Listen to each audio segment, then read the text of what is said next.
Hey, this is Zach. And I'm Clint, and we wanted to thank Exoterra for sponsoring this episode of Colubrid and Colubroid Radio. Exoterra is the industry leader in glass terrarium enclosures, and we are a big fan of getting to see the species we work with both at home and at the university. We utilize Exoterra caging here at Metazotics, and in addition to top quality terrariums, Exoterra offers an array of heating options, lighting, supplements, decor, and truthfully anything needed or wanted when keeping reptiles. Thank you, Exoterra, for supporting Colubrid and Colubroid Radio.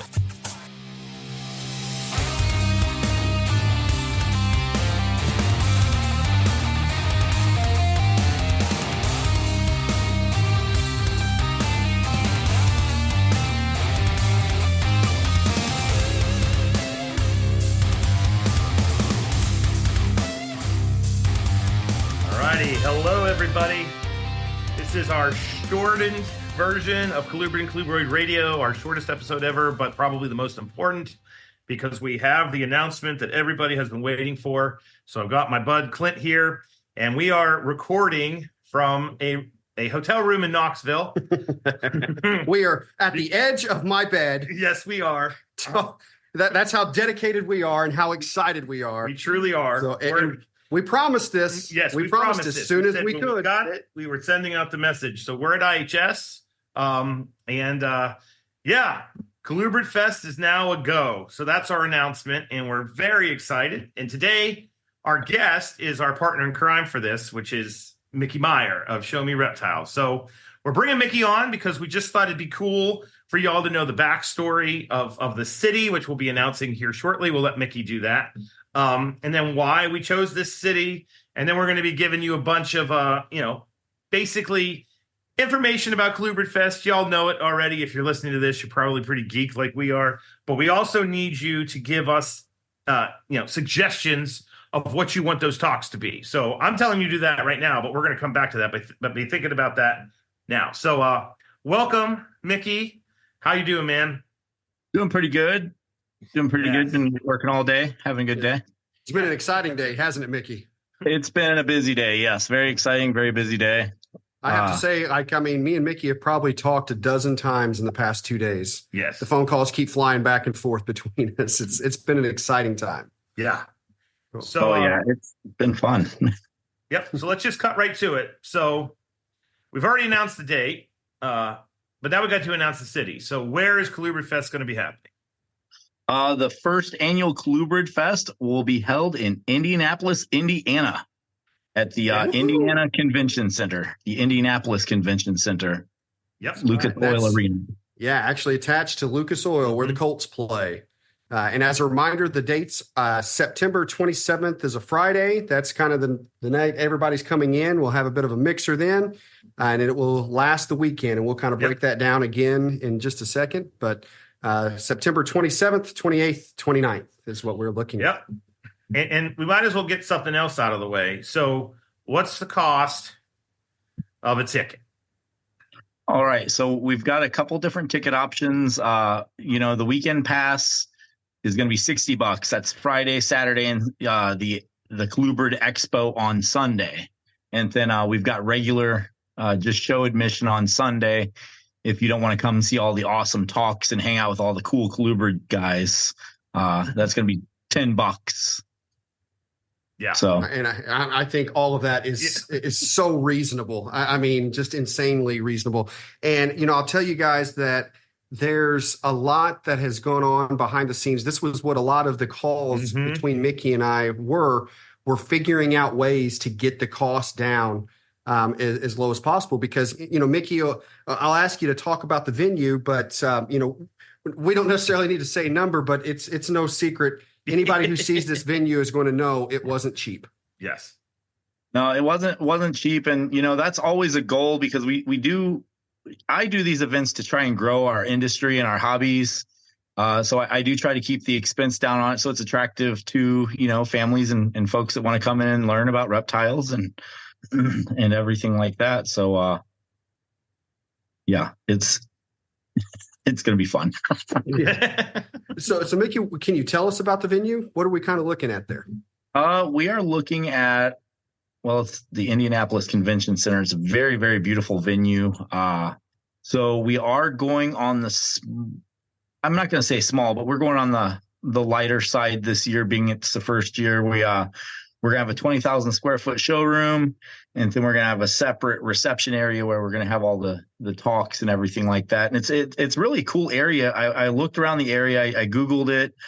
Clint and I might make a field trip out there one of these days soon and kind of check it out. But I've seen a lot of restaurants, a lot of activities out there, So if you get bored with Colubridfest, what you're not, you can go out and you can just enjoy yourself in downtown Indianapolis.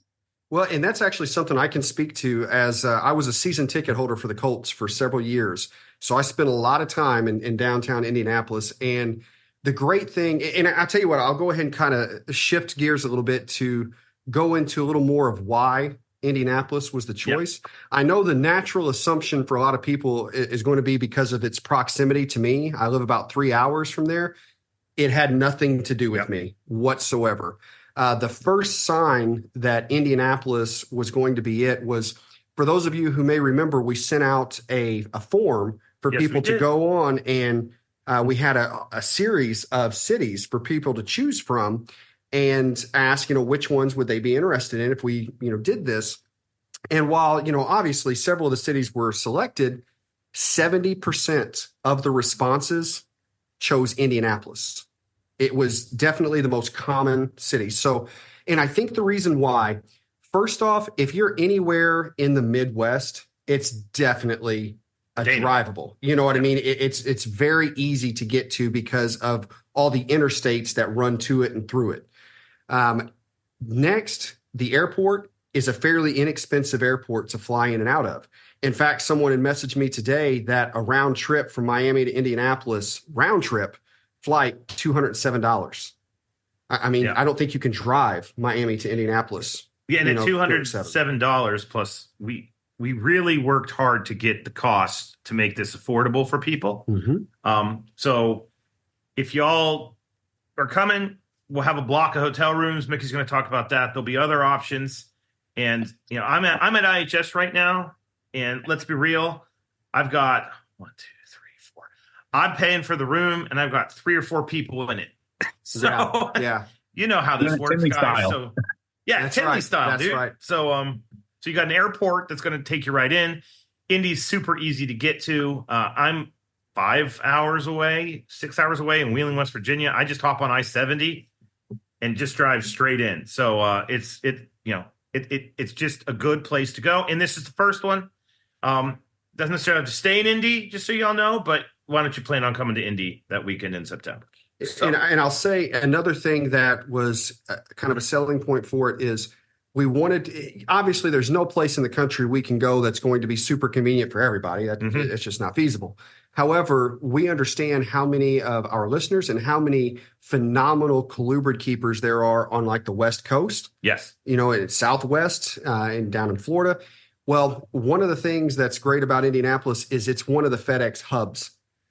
So if you are wanting to vend and you live on the West Coast, there's no reason you can't ship your animals, the day you're flying out, the night before you're flying out, that kind of thing, and pick them up at the hub whenever you land in Indianapolis.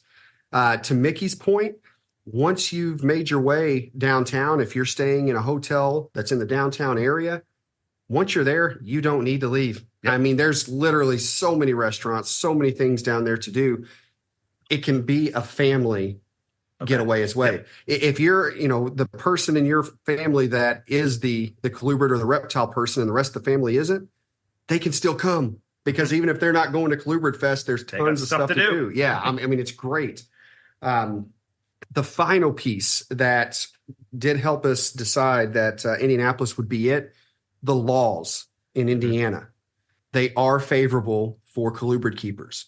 So basically the shorthand of this is you can't sell anything that is native to Indiana unless it's a color mutation. Yep.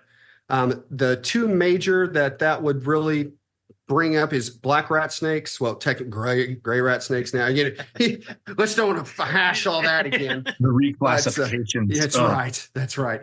But as long as it's a mutation, it's fine. Bull snakes. Can't do normal bull snakes, but you can do mutations. And there's going to be a few others I'm sure that I'm not thinking of that might be in the hobby, but those are the two that I regularly, will encounter.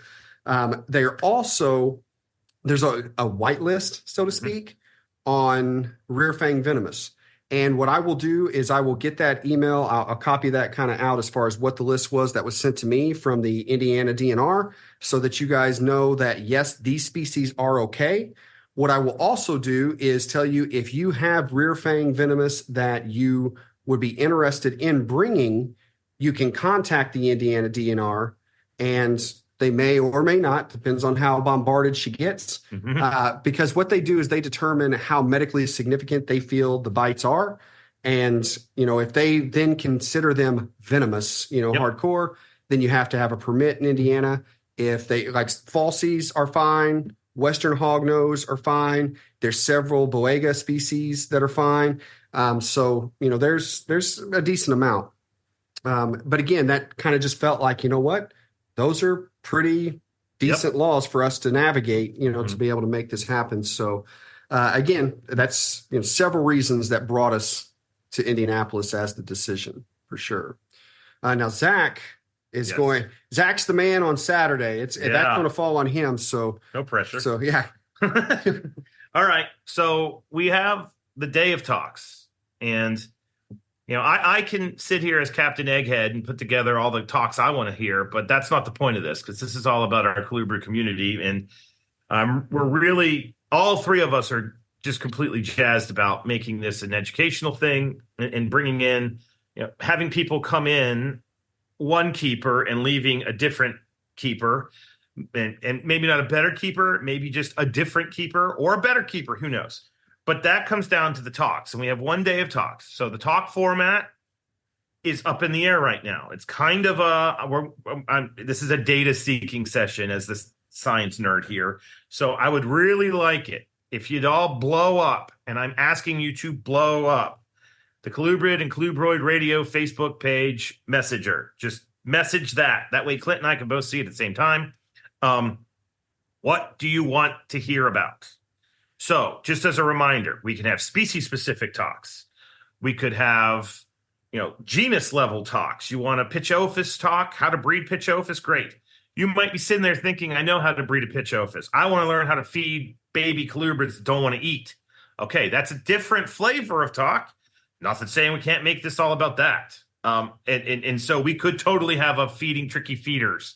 But the thing is, we need to know the subjects soon, because once we know the subjects, thanks to the podcast, thanks to our network, we then have the people we want to reach out to try to get to come give that talk. Another thing that you can do is, if there's people you've always wanted to kind of dig into their brain and just figure out how they do what they do, nominate them for a talk. I would love it if people are like, hey, this person's a little shy, but they'd be great. Or this person's great, I want to hear it. That's how we found John Rice for the Hognose episode. Is somebody literally said, hey, there's this awesome guy with Fathom Hogs, and he's been one of the best guests we ever had. So you guys, this is for you. Like I said, I can put together a schedule right now. I can do it in the next 15 minutes, but I'm not going to do that. So please get that stuff to us sooner than later, because we are, we're crunched for time, but we're not really the way we work. But it's one thing to get the list of names, then we have to coerce and convince. And I got an idea what this was going to be like with IHS, but I think we're golden. And we will also, at a later time, not yet, we're doing some heavy lifting, but remember, there's an auction, and the auction is all about conservation, which is something we're really proud of. We have a couple ideas of what we want to do. We're just trying to make sure there will be achievable. So Saturday night, there will be that auction, and we'll be making the announcement of what that's for here in the upcoming months. So, and just as a reminder, on what the schedule will look like for the entire event, Friday will be there'll be a mixer. So anyone who comes in Friday evening, you'll be invited to that. I believe will that be catered, Mickey? Is that one of the nights that there'll be food? There's going to be food there all weekend. There's going to be food available for everybody to purchase throughout the weekend. I'm working on that. I'm organizing all that right now with the catering company that that they use. Gotcha. Got to go over the menus and all that stuff. So I'll probably have a nicer menu there on Fridays and Saturday nights. Perfect. Gotcha. So, Friday will just be a great night that if you're coming in on Friday to meet everyone I'm sure there's going to be a lot of, I've only talked to them on Facebook. Yes. Friends kind of thing. So that'll be that evening. Saturday will be the talks, the workshops. I know that we'll have at least one or two panel discussions, and because I think those are going to be really interesting and really fun to hear. Saturday evening will be the auction. Yep. And as Zach said, all proceeds are going to a Colubrid conservation effort. Really, really stoked about that. And then Sunday will be the show, the Colubrid only show. There will be other things there besides Colubrids, meaning supplies, feeders, racks, caging, all that kind of thing. But obviously, Colubrids will be the only reptile unless it's a feeder. It's funny because I know Mickey and I were talking, and this is going to be one of those shows where we know we're spending as much money as we're, could ever bring in, because it's going to be like a candy store for us, having table after table of Colubrids for sure. It's going to be so bad. Oh yeah, it's going to be great. So some really exciting stuff there. Mickey, if they want to be a vendor, where do they need to go? They can go to www.showmereptileshow.com. Colubridfest. You can search Colubridfest on there. It's got its own page. You can set up a vendor's account. We'll get you approved. If you're an existing vendor, just go in there and book your tables like normal. We do have a vendor approval process on there to keep all the dirty butts out. So I love it. Yeah, we want well, never mind. I did want to mention something. I did want to mention something for the people that are flying in to attend this. We are going to have a shipping company there too. So if you're flying in, don't worry. They can get your stuff shipped home for you too. So yeah, absolutely. Absolutely. And I'm also going to make a little plug here. Metazotics is 3 hours away. Yeah. So anybody who's, driving up, if you're coming from the south, you're going to be coming through, feel free to pop in if you ever want to see the shop and tell me what I need to do different. Okay. And then I guess one of the last points is we're doing this for you. We love our Colubrid community, but we also want to bring new people into the Colubrid community. And, all of us we're not old, but we're definitely of the age where, when you initially got into herps, you went to a show, you went to a herp society. This face-to-face thing is invaluable. You can only do so much through social media.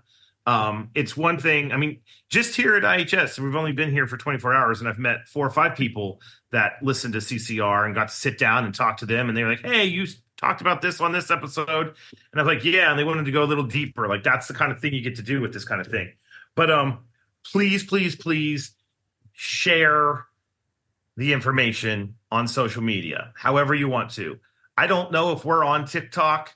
If you can get it on TikTok, that'd be great. Do that for us. Yeah. I'll make a TikTok. Don't worry. All right. Perfect. Mickey will get it on TikTok. So, I have to say, Zach, sometimes it scares me how aligned our thinking is. Because when you just said this is about bringing in new people, literally, so I drove into IHS today. It was about a 5-hour drive for me. And obviously, you guys know what's been on my mind all day because this has just happened. Like literally, Mickey signed the contract for us and got it sit in today. I mean, we're rolling. Yeah. So on the drive here, one of the things that I knew I wanted to say when we did this, there's always this kind of joke out there about, from Colubrid keepers, we joke about ball pythons a lot. Yeah. Right. And it's funny because a lot of us still have them. Yeah, What I mean? We make the joke. But here's the thing, guys. This is an opportunity for you to, if you've got that friend that's what they're into, is ball pythons or cresties or whatever, this is an opportunity for you to show them why you are so passionate about this type of animal. And it's not about exclusion at all. Not at all. Not at all. This is about expansion. This is about opening minds and just, again, bringing more people, like Zach just said, expanding this segment, of our discipline. So please, share it. And again, if you've got friends that enjoy reptiles, but maybe aren't used to these, or they haven't been their thing. Well, you guys know as much as we do. It's hard to say colubrids aren't your thing because you're literally saying these thousands of different animals that are completely different from one another really are not your thing, you know? So it's an opportunity to really, really expand how people think and see this. And I went to the Gecko Symposium last year before Tinley. I have like 2 crested geckos at the house right now. And I learned a bunch of stuff that I then applied directly to keeping my colubrids. So the guys that keep other animals, they're going to learn something. And the gals that keep other animals are going to learn something too. So by all means, all are welcome. Please make that well known. Share the announcement and share it like once a month until it happens. Because we have a goal in mind and we want to hit that goal. And I think we can hit that goal because we're all ambitious and this is a passion project for the 3 of us. And we can't wait to see how it ultimately turns out. And you're going to be hearing about this a lot from all 3 of us, you know, over the next coming months. It's my goal is to have you to the point where you're like, I can't wait to go to Colubridfest. So those 3 will shut up about Colubridfest for at least another year. So that's not going to happen. That's not going to happen because we're going to start planning in year 2. Absolutely. Sorry, guys. Yeah. I love it. All right. So, well, guys, is there anything else we want to make sure that the listeners know? I'm good. You, Mickey? I think I'm pretty good. Yeah. All right. Well, obviously you can message any of the 3 of us, you know, about this. But as Zach said, please, if you have, you know, ideas or suggestions when it comes to talks, message. In fact, if you are someone that, and I hate to say this word because I don't think any of us truly feel like we're experts on things. Yeah. But if you feel that you are someone who is powerful enough on a certain subject that it would be relevant, don't hesitate to message us and tell us that. Don't take offense if we end up going in a different direction. It's nothing against anyone. But the more options we have, the better we can ensure the quality of what we bring to the table. Yep. So with that said, thank you for coming on, Mickey. This was great. Thanks for having me. We're going to be seeing a lot of you until September. So whether it be morning, afternoon, evening, or nighttime, whatever time of day it is, hope it's a good one, and we cannot wait to see all of you at Colubridfest. So with that being said, have a good one.